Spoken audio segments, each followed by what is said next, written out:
বিশিষ্ট ভাতের হোটেল ব্যবসায়ী হারুন সাহেব নাকি তার চাকরি হারিয়েছে। সো এটা নিয়ে তো কথা বলাই যায়, যেহেতু তার চাকরি নেই। যদি চাকরি থাকতো তাহলে কথা বললে বা আমাদের বিরুদ্ধে হয়তো কোনো স্টেপ নিতে পারতো, কিন্তু এখন যেহেতু তার চাকরি নেই, এখন যদি তার বিরুদ্ধে কিছু কথা বলি, সঠিক কথাই বলবো, তাহলে মনে হয় না যে কোনো সমস্যা হবে।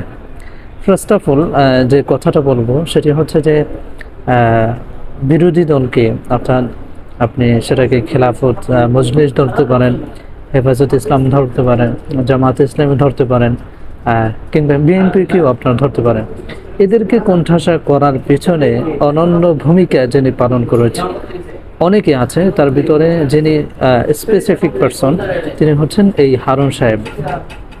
আপনারা যদি একটু মনে করেন তাহলে দেখবেন যে আল্লামা মামুনুল হক সাহেবকে যখন গ্রেপ্তার করা হয়েছিল তখন তিনি তার ফোনের ভিতরে কি কি পেয়েছেন সেটা নিয়ে একটা ব্রিফিং করেছেন সাংবাদিকদেরকে নিয়ে। সেখানে উনি স্পষ্ট বলেছেন যে মামুনুল হক সাহেবের ফোনে যে ব্যাংক ব্যালেন্স ছিল সেটি আসতো পাকিস্তান থেকে।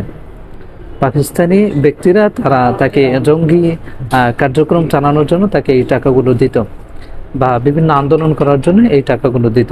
এখানে একটা বিষয় বলে রাখে, সেটি হচ্ছে যে ইসলামী আন্দোলন, এই আন্দোলন অন্যান্য যে জেনারেলি যে আন্দোলন আছে এরকম না, আওয়ামী লীগ বিএনপির আন্দোলনের মতো না।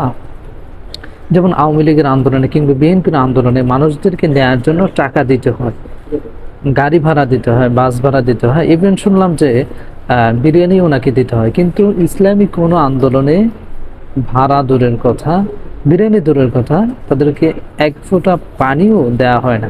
তারপরেও তারা কেন যায়? সেটা হচ্ছে যে ইসলামের জন্য যায়, কারণ তিনি একজন মুসলমান।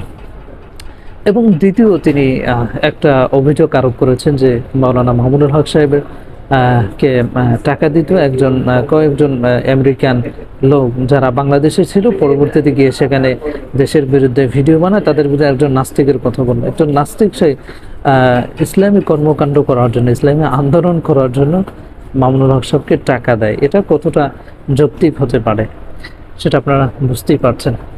এই যে মিস্টার হারুন সাহেব উনি কিন্তু হাঁটতেছেন যে জেনারেল আজিজের পথে।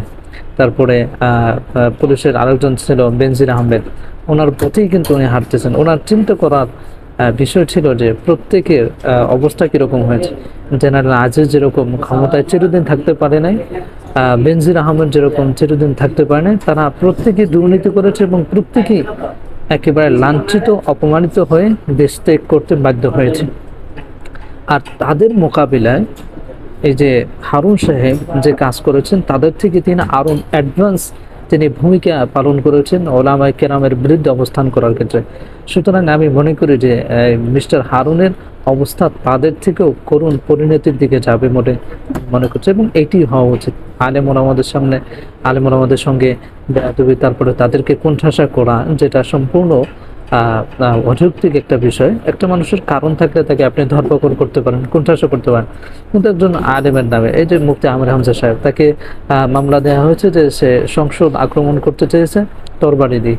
তরবারির যুগ কি এখন আছে? এখন আধুনিক যুগে বসে যদি কেউ আদিম চিন্তা করে তাহলে সেটা কতটুকু বাস্তবতার সাথে মিল থাকতে পারে সেটা আমার প্রশ্ন। সো লাস্ট একটা কথাই বলবো যে আল্লাহ তাআলা ছাড় দেয় কিন্তু ছেড়ে দেয় না। এই হারুন সাহেব বলেন, তারপরে আপনার এই যে জেনারেল আজিজ সাহেব বলেন, তারপরে বেনজির আহমেদ বলেন, প্রত্যেকের বেলায় একই ঘটনা ঘটেছে। এবং ঠিক এই যে হারুন সাহেব আছে তার সঙ্গেও সেই একই ঘটনা ঘটবে বলে আমি মনে করছি। তো okay, that's it. Thanks for watching this video and see you in the next video. Allah Hafiz.